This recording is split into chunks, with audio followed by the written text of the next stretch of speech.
Pemirsa, tim patroli Bea Cukai Langsa berhasil gagalkan pengiriman rokok ilegal yang akan diedarkan di Kota Langsa. Bersama itu, orang pengemudi minibus mengangkut rokok ilegal. Petugas juga mengamankan sebanyak 63.400 batang rokok tanpa pita cukai.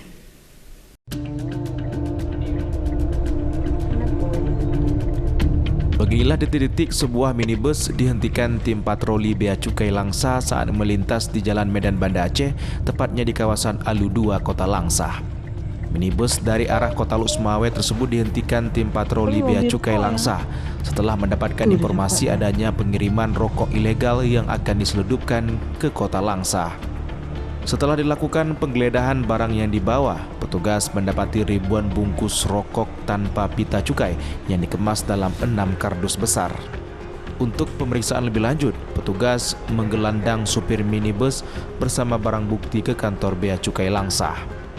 Kasih Kepatuhan Internal dan Penyuluhan Bea Cukai Langsa mengatakan pengungkapan penyeludupan rokok ilegal tersebut diperoleh berdasarkan informasi masyarakat.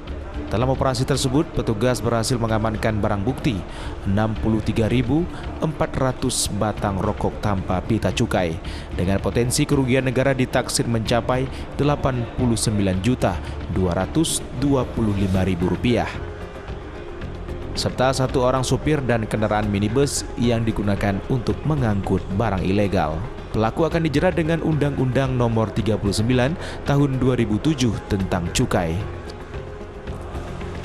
Jadi barang bukti yang kami dapatkan itu ada sebanyak 6 kotak atau 6 kardus rokok merek Lufman yang tidak dilengkapi pita cukai atau kami sebut sebagai rokok polos.